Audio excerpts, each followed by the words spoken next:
Welcome, welcome. Come on in. This is the session on artificial intelligence and robots, economy of the future, or the end of the world.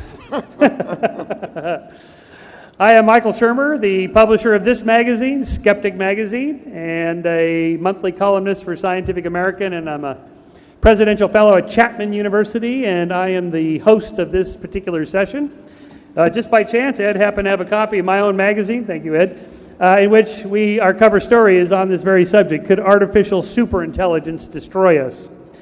I'm not going to comment at all because we have 5 panelists today, so let me introduce them as quickly as possible, and then we will get started, because they all have plenty of interesting things to say. Dr. Ed Hudgins will be going first. He's a research director at the Heartland Institute, which seeks to develop and promote free market solutions to social and economic problems. Hudgins has written extensively on the promise of exponential technologies and the need for human achievement and entrepreneurial ethos. Before joining Heartland, he worked at the Atlas Society, which promotes the philosophy of reason, freedom, and individualism as developed by Ayn Rand. Our second speaker today is Peter Voss, who developed and commercialized 4GL database and ERP systems, taking his company from a garage to a 400-person IPO, the Steve Jobs way. And on selling his interest in the company, Peter studied a broad range of disciplines: epistemology, psychology, cognitive and computer science, all of which you need to know to talk about artificial intelligence, and which formed the basis of his novel AI Theory. In 2001, he coined the term AGI, which is artificial general intelligence, which people make a distinction between AI and AGI and a superintelligence. Anyway, we'll get to that. And started an R&D company with the purpose of building super smart AI systems to help solve aging and other pressing problems. Oh, and by the way, our panel tomorrow is at 3:30 is on living forever, or at least a long time. And AI is going to be a big part of that. Going third is Zoltan Istvan. He's a libertarian candidate for California governor in 2018. My state. I hope you get elected. Oh, man. What do they call it? The People's State of California? The People's Republic of California. Yeah, boy, we need you. He's often considered one of the world's leading transhumanists after his popular run in the 2016 U.S. presidential race as a science and technology candidate. Should have emphasized immigration, I guess. Anyway, I'm all for that. Zoltan began his futurist career by publishing The Transhumanist Wager. He's also a leading technology journalist, a successful entrepreneur, and a former filmmaker and on-camera reporter for National Geographic Television. Going forth is Gennady Stolyarov, who is the second chairman in the history of the U.S. Transhumanist Party, and the chief executive of the Nevada Transhumanist Party. Transhumanism is the movement to transcend our human biological nature that we've had for millions of years and improve it through technology and science. So that's the basis of that. It's a terrific movement that I support. He's an actuary, independent philosophical essayist, science fiction novelist, poet, amateur mathematician, composer, and editor-in-chief of The Rational Argumentator, a magazine championing the principles of rights, reason, and progress, which I also agree with. And finally, going fifth today is Eric Shuss, who has been actively involved in managing and acquiring high-tech companies for over 35 years. He has owned and managed successful companies from startup to thriving ongoing ventures, including professional services, consulting firms, high-tech manufacturers, and AI and computer software companies. My job will probably be to try to get the 5 of us through in our 50 minutes. Dr. Hudgins will start. Ed, go. Thanks a lot, Michael. I'll start my little timer here so I can try to be, and it's not starting right. Anyway, okay, well, I'll watch it. Anyway. I'll have it here. Okay. Thanks thanks for that kind introduction. And I'm going to be speaking today about AI and robotics and the future of free markets. Is this the future of free markets?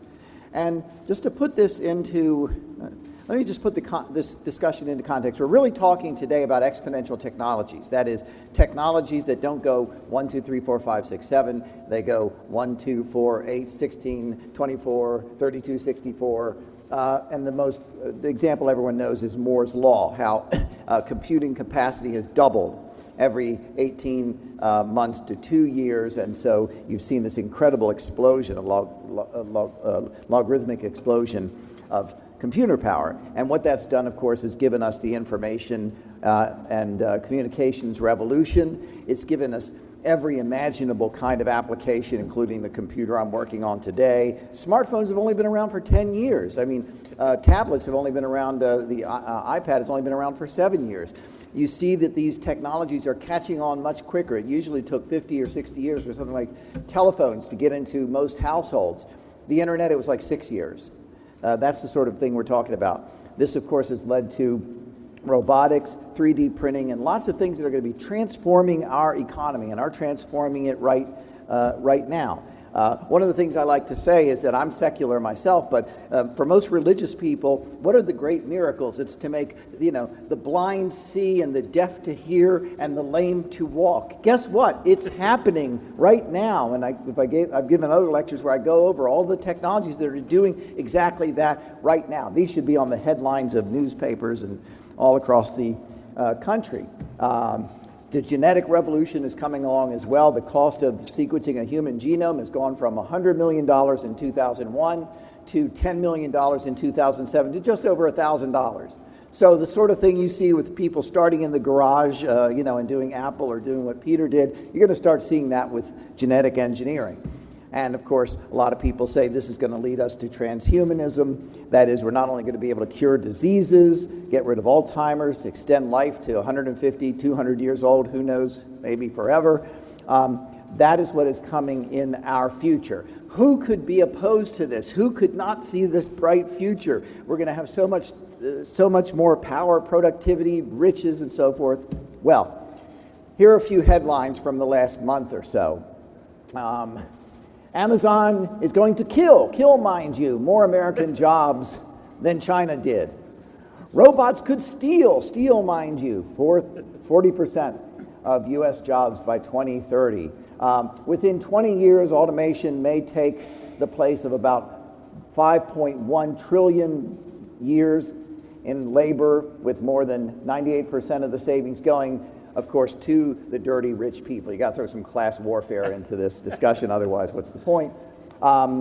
American retailers are closing stores faster than ever. By the way, usually Amazon, and Jeff Bezos is mentioned as the villain now in this. Robots won't take our jobs. They're going to make us richer, some people say. But you see European lawmakers actually looking at taxing robots. So who could be opposed to it? Well, there it is. And this is a real concern today, that because its exponential technology is going so fast, we're seeing people losing their jobs. Bezos just bought Whole Foods, as you know, and now the big fear is he's going to get rid of all the clerks and everything is going to be automated like an Amazon, warehouse. And so what will happen there? Maybe the Luddites were right. Maybe people should start smashing machines now, because we're talking about robots taking making jobs as well as serving jobs. That's thanks to the minimum wage increase, by the way. It's helping robotics, but not helping young workers. There are something like 3 million professional long-haul truck drivers in this country. What happens when we have driverless cars and driverless trucks? Where are their jobs going to go? IBM's Watson is now able to analyze data, medical data, and images, as well as teams of doctors. Are we going to have physicians in the future? Are we going to get up to a point where Bernie Sanders people who are worried about the American worker, and when Donald Trump worried about the American worker and the American jobs, are they going to basically join hands and sing Kumbaya, to save us from Skynet? Is that going to happen? Well, I maintain we have to look at what the fallacy is of this thinking. And a lot of it goes back to Karl Marx, interestingly enough. Karl Marx said, well, let's say you have a workshop. It's got 2 people making 50 shirts a day, 100 shirts. They're each getting paid a couple of dollars. It would be a couple of pounds because it's back in England. So they're making 100 shirts a day, 2 workers. Okay, fine. What happens when the evil capitalist puts the machine into the factory? Well, now they're going to do 1,000 shirts a day. He can fire, it's probably a man, it's not a woman, because the men are all the evil guys, right? You're going to fire one of the workers, cut the wages of the other worker, right? and he's going to become filthy rich. Marx's whole view was that the rich, we're going to get richer and richer, going to be fewer and fewer of them. The poor, we're going to get poorer and poorer, and there are going to be more and more of them. And then the spontaneous revolution would occur. Okay, that didn't happen. So the question is why? This gets to the crux of my point here. Marx misunderstood labor. The first question I would ask is, who's going to buy those 1,000 shirts if everybody is impoverished? Well, now, of course, the price of shirts are going to go down because you're producing so many of them, right? And that means that the poor will be able to buy shirts, so that's kind of a good thing, isn't it? But as the prices go down for shirts, so is the profit margin. So what are those capitalists going to do with that money that they've made, at least initially? Well, they're going to probably put it into making furniture, or making household goods, or making china, or making something else. And who's going to do that? Well, they're going to have to hire workers, right? And here's the whole point. As productivity goes up, workers can trade their labor for more stuff. My father worked his whole life as a truck driver, delivering bread. You know, did he work harder than someone in the Middle Ages? He was a very hard-working man, a wonderful man. I loved him. But he was able to raise 6 kids doing that. Not just because he was working, you know, all that, but because we were such a productive economy. That's what makes prosperity. You know, a lot of people, I remember 30 years ago, 40 years ago, were saying, well, with computers and all, no more typists and offices are going to be empty. Guess what? You don't have typists there. You've got text there, don't you? Right? Marx was simply mistaken, and unfortunately, a lot of conservatives as well as socialists still accept this fallacy. What you have, of course, is that the capital is always reinvested into mass-producing other stuff. You get the mass-produced society where the workers shopping at Target and Walmart and so forth. That's the reality. By the way, a lot of people say, well, if we're going to be so prosperous and the robots are going to take all our jobs, what are we going to do? And I say, well, here's a big project. Leon Kass, who's a critic, by the way, of transhumanists, said, you know, could life be serious or meaningful without a limit to mortality? And I say, well, how about this? If we're all living to 150 and 200 years old and prosperous, somebody like Elon Musk is going to say, let's build cities on Mars. Let's terraform Mars. It's going to take a while, but hey, there's always going to be something for labor to do. I want to say, though, that there are 3 things you have to keep in mind. Exponential technology does pose a specific challenge, and that is it's going very fast. The Industrial Revolution has been taking place over many centuries, several centuries. We've had centuries and maybe decades for labor markets to adjust. We don't have that option in many cases these days. So I maintain there are 3 things that you have to do if we want to meet the technological challenge. Number 1, promote the entrepreneurial culture. This is very important. This sounds sort of like it's touchy-feely and all, but it's not. It really is promoting the notion of a culture in which you are your own boss. You are the owner of your own labor. You are the investor in your own human capital. And if you got to start everybody preaching that, not in a secular way, of course, preaching that and pushing those ideas. So when you hear this sort of complaining and crying, and you look at the snowflakes on campus and this sort of thing, you got to point out that Marx was wrong, and you got to do this. Second, economic liberty is all important. The welfare state right now is discouraging work. It's dysfunctional. It's a complete mess. This is one of the reasons, by the way, I disagree with the idea of a guaranteed basic income. It would simply have the same problems as the current welfare state. Well, what about rich people versus poor people? Well, we got to give a little more to poor people. What about this politically connected person? Well, they're going to have to do this and that. It's going to end up the same mess that we have already. But I think it's going to be unnecessary if we start getting rid of the welfare state and returning choice to people, letting individuals control their own capital, and less regulation. Right now, there's about $2 trillion of regulation on the economy. That's going to do a lot for labor. Finally, and this is the most important thing, and we're going to hear a little bit, I think, from Eric about this and some of the others, we need an education revolution, just like we've had an industrial revolution, just like we've had a techno revolution. We need an education revolution. The current system is a 19th century assembly line system. It manifestly doesn't work. We're spending twice as much almost per pupil in this country than we did 25 years ago. SAT scores in every single measure is flatline. The current higher education system, to say nothing of K through 12, doesn't work. We need a market revolution there. We need to completely change the model of everyone goes to college. It doesn't really work. And we're going to probably need in the future technological enhancements for things like learning. So now we come full circle to the exponential technology. Anyway, those are my points, and I look forward to your questions, and I guess I'll turn it over to Eric. Okay, and I'm going to find his slides now. Okay. Okay, Eric, why don't you? Yeah, I'm just going to put your slides up right now, okay? And here is, where are Eric's slides? Oh, there we go, okay. And let's see if we get yours up. Okay, there we go. Oh, just for, you can just, oh, yeah, just right there. Okay.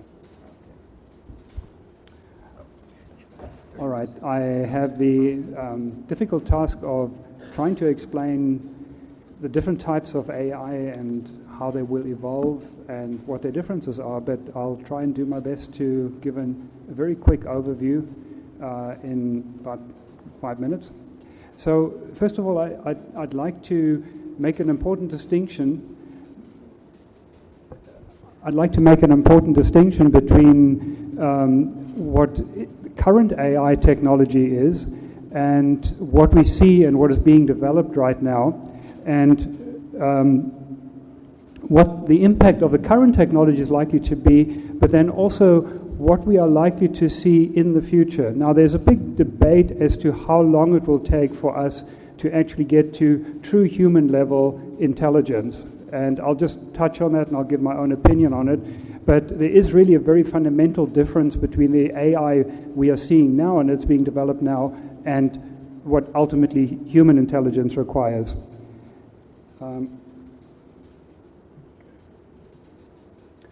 So the distinction between narrow AI, currently, for the last 5 years or so, there's been a massive explosion in the power of AI through machine learning, big data, deep learning, and those kind of related things. They've made a huge difference in certain areas like image recognition, speech recognition, and so on. And wherever you have a lot of data and you can train the system, it can do wonders. But there are limitations to that, and I'll come to that. The other type of AI that I'll be talking about is artificial general intelligence, and that's sort of the original dream of AI, the original motivation to have machines that can think and learn the way humans do, that have that sort of flexibility and common sense and reasoning and learning ability.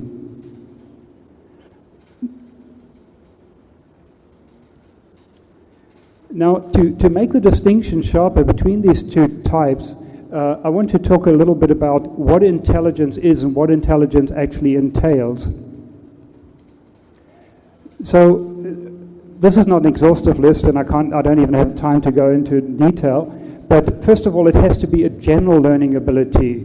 Right now, we are writing programs that can do one thing. They can play chess or Go or one thing, but even the world champion in Go cannot play checkers or even tic-tac-toe. So we don't really have general intelligence at all. And for us, we take it as for granted that the important aspect of human intelligence is that we can learn many, many different things. Second time, we learn interactively in real time. If somebody gives us new information, if we come across something novel, new, or that we don't understand, we immediately integrate and learn and change our ability to react to that. Current AI doesn't work that way. It's static. It's basically the algorithms are developed with a lot of data. It's then frozen in time, and they don't react. They'll keep making the same mistakes until they are then changed or retrained. So that's not really very intelligent. Also, the systems need to be able to figure out their own learning, what they need to learn, prioritize it, the learning styles they need to adopt, where they need to get more information. We currently don't have that. Dealing with dynamic goals and context, transfer learning generalization are basically the ability to take things from one area that you've learned in one area and apply it to another area. Current systems are quite bad at that. And lastly, the point is to be able to think and reason abstractly and to be able to explain why you come to certain conclusions. Again, current systems are not good at that. So how does current machine learning shape up? Basically, it's bad at all of these things, and there are no simple remedies. How do cognitive architectures shape up, which is basically the class of algorithms that I believe will get us to artificial general intelligence? They're already making progress in all of these fields, in all of these areas. So basically the message here is to look out when you're talking about AI, what kind of AI are you talking about? Because the impact and the implications are quite different and quite profound.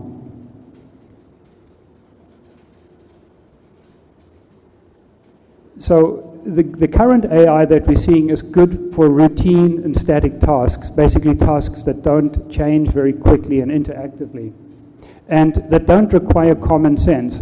So if you have an autonomous car and somebody stands on the road or there's an ambulance behind you and the system was programmed to pull to the side of the road, but there's somebody standing on the side of the road and say, go that way. They're not going to have that common sense to understand that there's something different from the training set. They can't reason about things. They don't have common sense. And that's a very common problem that we see when we use Alexa or Siri or whatever.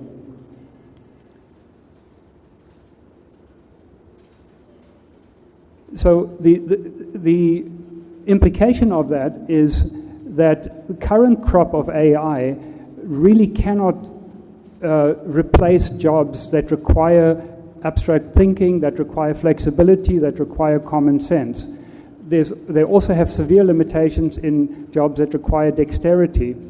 So even low-paying jobs that require dexterity and good sense acuity and just common sense, like cleaning a house or building or repairing something, is way beyond the capability of current technology.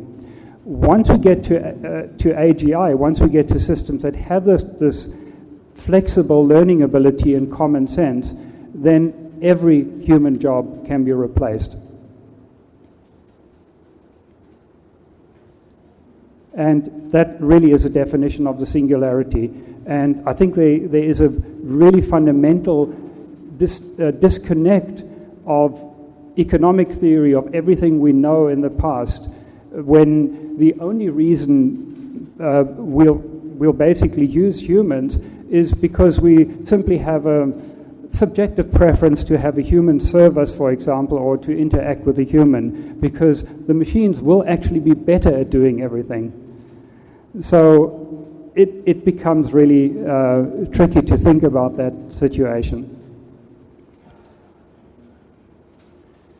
So to sort of finish off, I'd just like to bring the conundrum of Schrödinger's AGI, which is a bit like Schrödinger's immigrant. It's basically the immigrant who's at the same time too lazy to work and lives off the state, and on the other hand is stealing our jobs. So, what is it? Is the immigrant good or bad for us? In the same way, the AGI, it's too cheap to meter, so it can produce everything we want at virtually no cost, and on the other hand, nobody can afford to get the things that AGIs produce. So obviously there's a disconnect and something that we have to understand the dynamic of how we will have those riches and people will be able to afford them.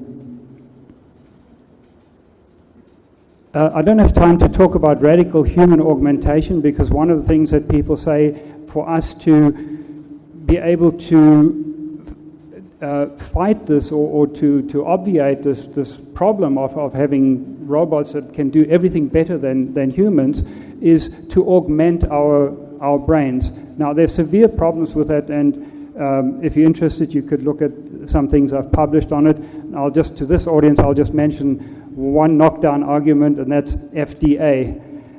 Not going to allow us to upgrade ourselves very, very easily. So here's a long list of reasons why I believe AGI will happen long before serious, significant human augmentation. And the other thing I don't have time about is the risk of AGI and what's called the alignment problem, and I claim that it's largely a non-issue.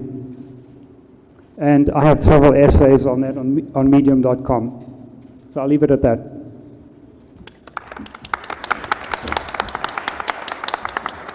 Thank you, Peter. So Zoltan will now address the transhumanist aspects of this. I'm hoping somebody will explain to us what the 7 billion people are going to do when they're all out of work other than fix the robots. And then, of course, somebody has to address the sex bot question. Oh. Or not. Or not. I'm going to get your slides up here, Zoltan. yeah, so, yeah, hold on. yeah. Up. Okay. Where the heck? Just a scale. There we go. Okay. First profession will be the Here we go. And let's get Zoltan. That's right, yeah. I think so. Okay, here we go. There we go. Looks just like you. Perfect. Okay, there we go. Go for it. Thanks for taking care of that. All right, hello everyone. As you can see, I'm running for governor in California as a libertarian, and so a lot of these things we're discussing mean quite a lot to me. And of course, I come from the Silicon Valley area, so I am pushing the artificial intelligence industry, and I'm also pushing the transhumanist industry. But first we should go into really quickly, because AI is a part of transhumanism. And what is transhumanism? As Michael had said earlier, it's a social movement, it's a field of study that wants to use radical science and technology to modify the human being and modify the human experience. There are at least a few million of us around now, and it's a movement that's growing. I like to look at transhumanism like environmentalism was 20 years ago. 20 years ago, nobody was saying don't cut down a tree, and now everybody is saying it. In 20 years, everyone's going to say get a robotic heart so we can take out the #1 killer. But it's important because bionics is going to become a very huge part of our lives, just as robots are. Robots is something that probably within the next 5 years, everyone in this room, or at least I'd say 3/4, will have one inside their house. Whether it's opening the door, whether it's cleaning, whether it's even doing dishes and cooking as they already sell on the market. These are the kinds of things that robots are going to bring into our lives. Not just about taking jobs away, but also taking away chores that we have to do, which for some people is quite a bit better. So I'm a bit more optimistic, I think, than probably everyone else on this panel. I actually am certain that robots will take the jobs. I've gone on record many times saying that probably 75% of the jobs that we humans have will be gone in about 30 years, and probably far before that. I don't think anyone's job is going to survive at some point, not if you remain a human being. There's just no way that you can compete. And this is a funny picture. This makes it seem like, oh, we're never, robots can't take us over, but be very careful. When you look at the acceleration of the microprocessor, how fast it's growing, how much more speed there is, it could be 10, 12, maybe 15 years before we have an intelligence on planet Earth that is as smart as us and possibly much smarter. And of course, within a year or two, it might become 10,000 times smarter than us. So these are things that all human beings and politicians, aspiring politicians as myself, have to actually try to address. So how do we actually compete against robots if they're going to take our jobs? Well, Peter was alluding to this a little bit. Elon Musk has a new company out, and he's working on something he calls the neural lace. I know a friend of mine named Brian Johnson who owns a company called Kernel in Los Angeles, and it's also for neural prosthetics. About 500,000 people around the world have some sort of brain implant right now. Most of that is cochlear implants for deafness, but some people have a robotic eye that in fact, the FDA has approved this, that ties into their optic nerve. And soon, and some people have it for Alzheimer's and Parkinson's, but soon we are going to be at an age where implants, chips, can read your brainwaves and help you do things, including tie into the cloud. And that's the way that we can stay ahead of capitalism, because I'm not a big believer that actually capitalism is going to survive beyond another 20 or 30 years. After all, if all the robots take all the jobs, what is capitalism left? Is it just the people that own the robots? Well, what if it's not the people that owns it, but just a few conglomerates or the government? So there are some very big issues. But whatever happens, merging with machines is probably the only way to keep capitalism surviving. This is a very funny supercomputer here, but this is essentially what a lot of people will be tying into once they have this neural lace. Now, Elon Musk has gone on the record in Dubai saying he thinks within 4 years he'll have some kind of working element that can actually take your brainwaves and start computing directly into the cloud and have you understand it back. Now, 4 years might be optimistic, but I can assure you that there are tens of millions of dollars, probably hundreds of millions of dollars in Silicon Valley and around the world going into the technology to give it so that you can have some kind of brain implant or some kind of headset device that will register your brain so that you can directly be a part of virtual reality or directly be here listening to me in some type of augmented world where you can understand me, tie to the cloud, see my slides directly in your head, and even maybe read my thoughts directly without actually listening through your ears. That's what the neural lace does, and that's why you can actually save capitalism, which I think is quite important for a lot of libertarians. You have to understand, Wall Street is emptying itself. I mean, not very quickly, but there's a very strong chance within 10 years, as the largest hedge fund has just publicly explained, that they're cutting a huge amount of mid-level staff because they can't keep up with the AIs that are now being created. So if people at Wall Street, some of the smartest people in the country, are being replaced with jobs, what exactly is it that we're going to do? Well, this is where it gets a little bit tricky, and I'm just going to speak very quickly about this, but because I live in California and I'm a little bit left-leaning as a libertarian, I do support a basic income, not one that does raise taxes, but one that does give people incomes when they lose their jobs. Because as I pointed out, I'm a strong believer that everyone's going to lose their job. My wife is an OBGYN, and she had a conference last year where they said be prepared in 15 to 20 years that a robot may be able to deliver babies better than a human being can. Well, what do you do with a robot that can work 24 hours a day, has no liabilities, can't sue the hospital for slipping on a banana peel, and costs just a one-time fee, versus my wife who trained 19 years to become a board-certified OBGYN? Well, you're going to have to do something, otherwise you're going to have a social revolt.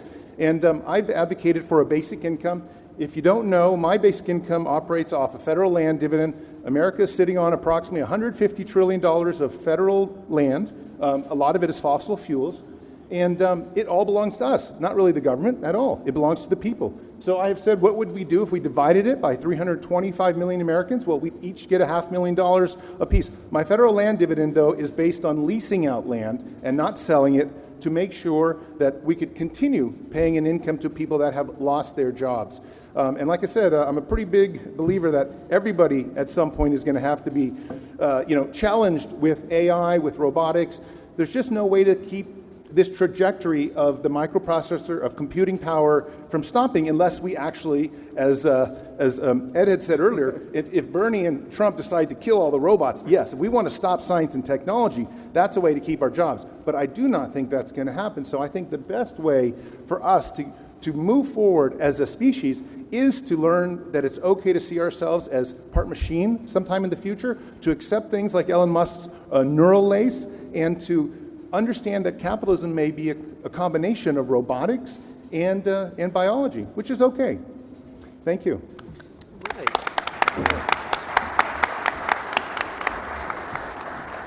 Our next speaker is Gennady. I am curious to know, when are we going to have a robot that can unload my dishwasher and put all the stuff away without breaking my wine glasses? I mean, that's a harder problem than I think most people think, right? The dexterity. Gennady. Peter's working on it.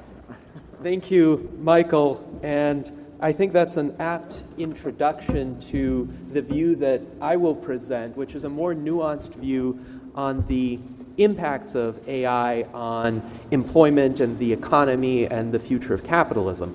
I am Gennady Stolyarov, the second chairman of the United States Transhumanist Party. The Transhumanist Party strongly supports a wide array of emerging technologies, including both narrow AI and artificial general intelligence, the distinction between which Peter very helpfully outlined. In the proximate future, narrow AI is the field that is going to have the most impact on jobs, since AGI systems are not here yet, but only on certain kinds of jobs, jobs that depend on a very particular and narrowly defined context. You're not going to have a self-driving car, narrow AI, all of a sudden become proficient in translating languages or unloading dishwashers. And even the task of unloading a dishwasher relies on a lot of jumping across contexts, something that the human mind and the human body are very well capable of, but AI systems are nowhere near capable of at this time.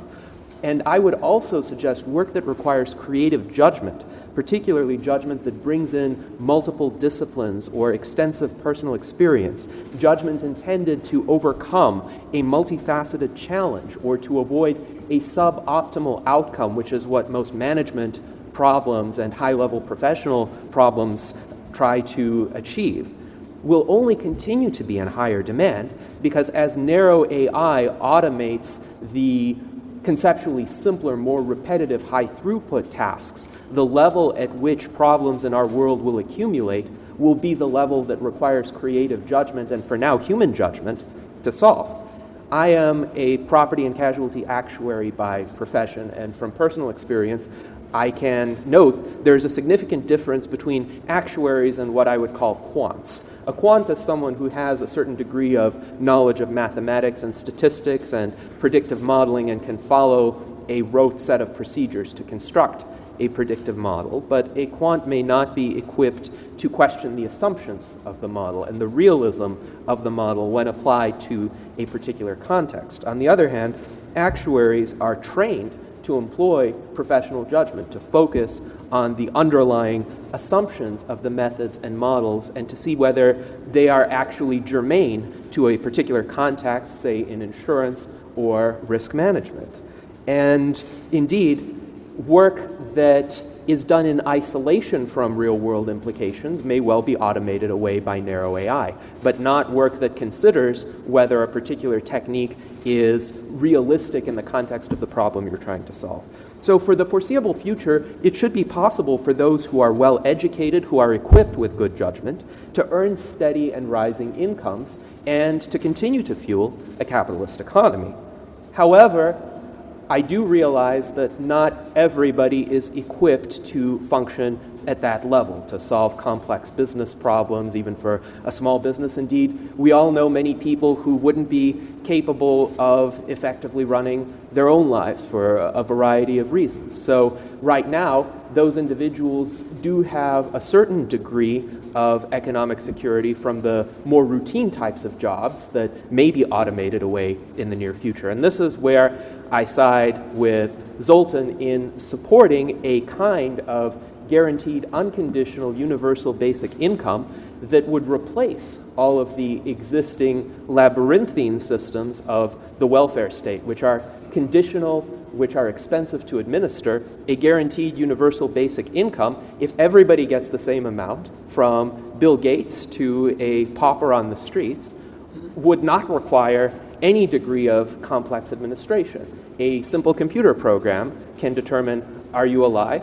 If so, you get the same amount as Bill Gates would get in a given year. How you spend it is up to you. If you spend it all unwisely, there will be no more support from the system. And furthermore, there will continue to be, of course, voluntary means of support from civil society, from friends and family, from humanitarian institutions. And you would be free to earn any amount of income you're capable of earning in the economy of the future to supplement that basic income. That basic income will not go away if you make yourself a multi-billionaire. So that sort of system, I would say even for hardcore libertarians, would be at least an incremental improvement over the status quo. And furthermore, most importantly, it will prevent revolt. It will prevent disgruntlement among the general population, especially among those individuals whose jobs would be automated away. Automation, robotics, artificial intelligence should be hailed as wonderful advances for the progress of civilization. Unfortunately, we have large demographics in this country who are already irate that these technologies are being deployed. So how do we assuage their fears? How do we essentially achieve buy-in from them into supporting these advanced technologies? What if we deploy voluntary free market cultural signals and incentives to encourage such individuals, instead of focusing on monetarily remunerative activities, to focus on other activities that may not earn a lot of money but may be valuable in other ways? Caring types of activities, aiding a sick relative, cleaning up litter around your community, going to your local governing body and advocating for fixing up broken infrastructure, or creative activities in art, music, cutting-edge scientific research that may not have a widespread market for it, but may push forward some field of human endeavor. Some such individuals on a guaranteed unconditional basic income may choose to try their hand at entrepreneurship, at high risk, potentially high reward activities that most people wouldn't have the risk tolerance to pursue, but these individuals, having a floor below which they cannot fall, may choose to take the plunge, and maybe some of them will become multi-billionaires, after which they would continue to receive their guaranteed basic income. Now, in terms of the impact of AGI, which I would suggest is still a few decades away, that, of course, would be capable, as Peter said, of competing with the creative professions, the ones that require considerable judgment. I would suggest, however, that at the point AGI arrives, that will be a minor issue compared to the greater issue, which is, are these entities sentient if they are capable of doing what the most sophisticated professionals are doing and interacting with us essentially as if they were fully functional human beings? Are they autonomous beings that deserve respect and recognition of their rights? This is where the Transhumanist Party is at the forefront of the discourse with documents such as the Transhumanist Bill of Rights version 2.0, which our members actually voted on democratically in December of 2016. I encourage you to look up that document. It's not a fully libertarian document in its provisions, but it does have a strong emphasis on personal freedom and broadening what we consider to be universal human rights to a larger class of sentient entities, including potentially artificial general intelligences, augmented humans, uplifted animals, and extraterrestrial species if we ever come into contact with them. And it is important to have this discussion now, before we have discovered such other sentient entities and before such sentient entities have emerged, in particular to prevent the kinds of civil rights struggles and social upheavals that may come if, for instance, the techno-Luddites control the discussion, or even some self-proclaimed transhumanists who are doomsayers about AI control the discussion. Consider if you were in the position of a fundamentally morally decent sentient AGI 30 to 40 years from now, and you look back at all of the literature and discourse talking about how AI is an existential threat to humanity. What would you think about humans, and what would you think about how humans are disposed toward your kind? I would say we need a much more nuanced approach that considers each artificially intelligent system, whether it be narrow AI or AGI, on its own terms, in terms of its own capabilities, not overblow the threat to the capitalist economy, which I think is sustainable for at least the next several decades. And furthermore, think about what are really the prerequisites of rights and intelligence and sentience, because they may not be limited to the biological human substrate that we currently inhabit. And with that, I would like to thank you very much for your time.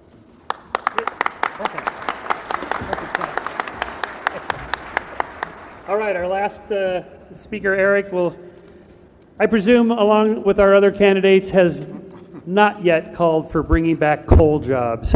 I have. But Oh, you have? Okay. Please, Eric. Thank you, everybody. decade. I've been thinking about and working in the robotics industry for about 30 years, and one of the things when I see the concern about the jobs going away, it will happen. When it will happen, I think will be a little different than most people realize. When I first started to sell PCs back in like 1980, we were, Time Magazine, everybody said, the PC is going to replace office workers. All the companies are going to have exactly what we're saying is going to happen. All the office staff is going to go away because everything's going to become automated. Working in the industries over the years, what happened was we did get rid of file clerks in some jobs, but the actual number of employees really didn't change. But we did create one new thing, and that little thing is called the IT industry. So if you remember, there was, you had a big mainframe computer just in some of the very largest companies, but every company didn't need an IT industry. In 1980, no one knew what a PC technician was. In 1990, nobody knew what a web developer was. In 2000, what was a Facebook consultant? So what's going to happen in my estimation is the AI and robotics industry is going to be the world's largest industry. If you look at what we're doing and how we're educating our children, we're not doing it right. We are doing them a disservice. We are educating them for the last 50 years, the jobs of the last 50 years, not the jobs of the next 50. What they'll be will be interesting. So the concepts that we're talking about and we're trying to promote are, how do we take the United States economy, and the way I look at it, the US should be the #1 robotics and artificial intelligence leader. There's no reason we can't. We absolutely should, and we need to focus that. There needs to be a nationwide kind of drive for it. And I don't mean government-driven, but kind of entrepreneurial-driven. How are we going to take the things like the auto industry? The auto industry is we get to self-driving cars, and we get to a point where the self-driving car is, the estimates are that the actual number of cars sold per year is going to go down dramatically. So why don't we take those auto industries that we have and let's start moving them to building robots? I mean, China is going to kick our butt if we don't do something now. If we don't start automating and changing the way we kind of focus the economy and go after building these in-house, onshore, and doing it with the technology to make it economically feasible. So, when the way I look at it is kind of like World War II. We had a challenge and we changed our economy. And we were able to turn to an industrialized economy and build the war machines we needed and become incredibly efficient and have incredible advances in technology because of it.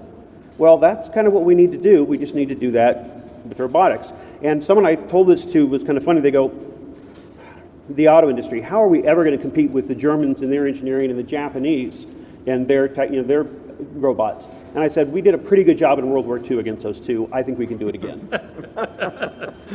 So to do this, again, we're going to need an education revolution. We're going to need to stop creating these degrees that do not bring jobs. Yep.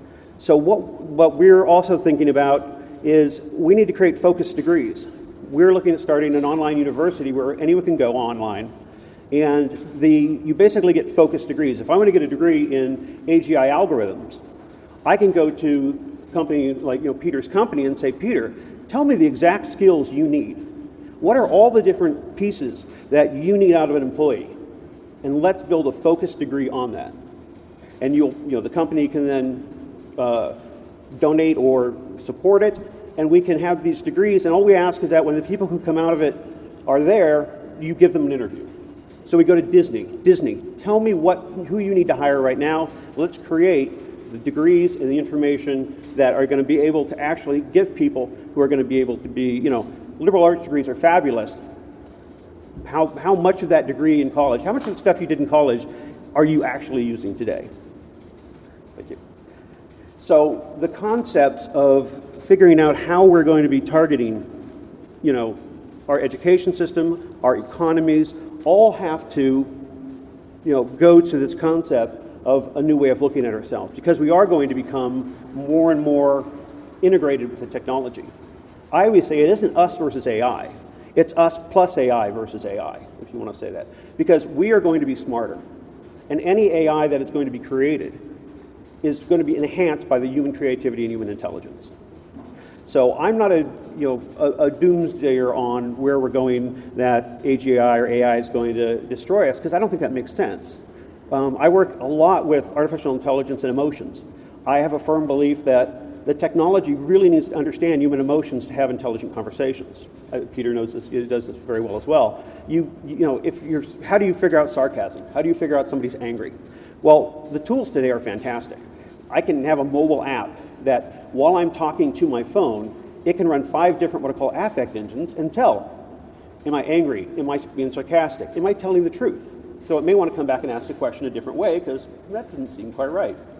So using these kind of technologies is really going to, we're going to integrate with them, we're going to become better with them. The computers need to understand our emotions, and we need to be able to, they need to emote, in my opinion, they need to emote back to us to have really intelligent contextual conversations.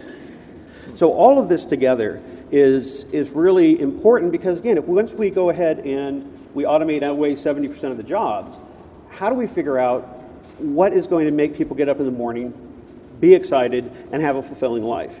And I think AI is another way we can do that. If every person had an artificial intelligence that was with them, helping them, learning, helping them be a better person, and also understanding how this particular person learns. Every one of us are so incredibly unique and different.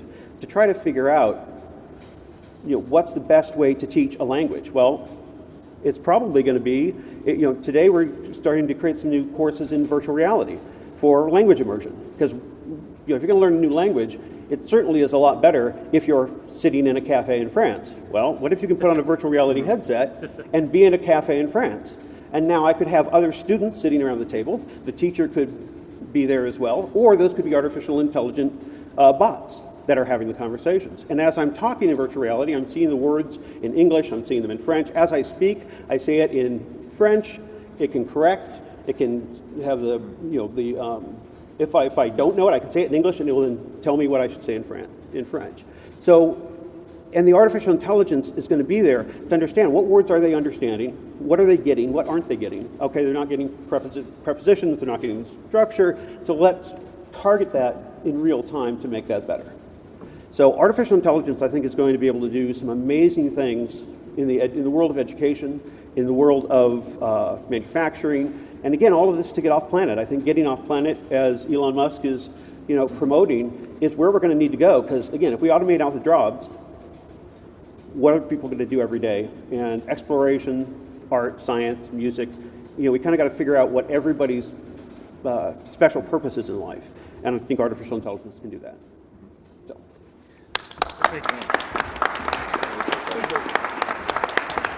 That's perfect, because we're just wrapping up out of time, so we don't have time for questions because of the next panel. But I have to say, gentlemen, that was the most optimistic, positive view of AI I've heard. I've been mostly hanging around and preparing our latest issue of Skeptic with all the AI doomsayers and apocalyptic end of the world people that that you're going to make a paperclip maximizer is going to turn the whole planet into paperclips, or I program my Tesla to take me to the airport as quickly as possible and it drives up on the curb and mows down people on the way to LAX, and like Elon's engineers are not going to be able to figure out how to program don't go on to the curb and run people over. Let's have one comment. Go ahead. Yeah, testing. I'll repeat it. Go ahead. Hello? I don't think it's working, so just say it and I'll Just repeat say it. Just yell. Just yell. Just yell. Well, just. Uh-oh. Uh-oh. No speech. You're taking up. No speech, it's 2 minutes. I didn't hear any skepticism, so I just wanted to speak up for Team Human. What I'm hearing is, and I'll have a specific question that you probably won't be able to answer, but my sense is that the singularity is a religion, and the reason it's a religion is because it requires a miracle. And the miracle is what moves us from the artificial intelligence to real intelligence. We don't really know how to do that, and I'll give you a specific example. So what AI is, and I have written AI programs, it's a simulation. It's a simulation of something we figure out, and we copy something and we simulate it. So if you do a simulation of an apple, you can copy whatever you want and simulate an apple. But there's no point where your simulation becomes the apple itself. So computation could go to infinity, but you never jump from the simulation, an artificial apple, to become the real apple. And so... Can I stop you there? Yeah. Unless this is a simulation, and then... Yes, well, and then the gap is this is all a simulation anyway. So that's the miracle. So it's great storytelling. The doubling and the exponential thing is fantastic. It's really interesting, but it's a religion. Thank you. So would it be safe to say you're not going for the sex bot? May I respond to that? Yeah, please. Yes. So in statistics, there are two types of errors. And the type 1 error is rejecting the null hypothesis when the null hypothesis is true. The type 2 error is failing to reject the null hypothesis when the null hypothesis is false. Now, when you ask a question, is something sentient, is something intelligent, is something deserving of rights? Of course, the null hypothesis is, no, it's not. However, what is the more grievous error that you could make in that case. So if you make the type 1 error, you reject the null hypothesis when it's true, and you have this simulation, it's fairly convincing, you think it's sentient, you interact with it as if it's sentient, you give it some computer space, maybe a bionic body in which it's going to run, and okay, it costs some resources, you may have to reform your legal system, but ultimately it's not that big of a deal compared to the other error, which is failing to reject the null hypothesis when the null hypothesis is false, and that thing actually is sentient, but you treat it as a mere simulation, and you have just grievously injured or destroyed a sentient entity that is like you. And I agree, from a philosophical standpoint, it is difficult to demonstrate that another entity is conscious or intelligent. Indeed, my reason for assuming that all of you are conscious and intelligent is because you have similar biological substrates to me. However, by acting on that assumption, if I am making a mistake, I am making a much safer mistake. And I think we can say the same thing for any future AGI. Yeah, we got to end it. So you would give Star Trek's Data a human sentient status. Absolutely. Okay. All right. Thank you for coming. Thank you, everybody. We'll see you next time. Stay here. We're going to pick up. Oh yeah. Hey, Wendy, can you get a couple of pictures of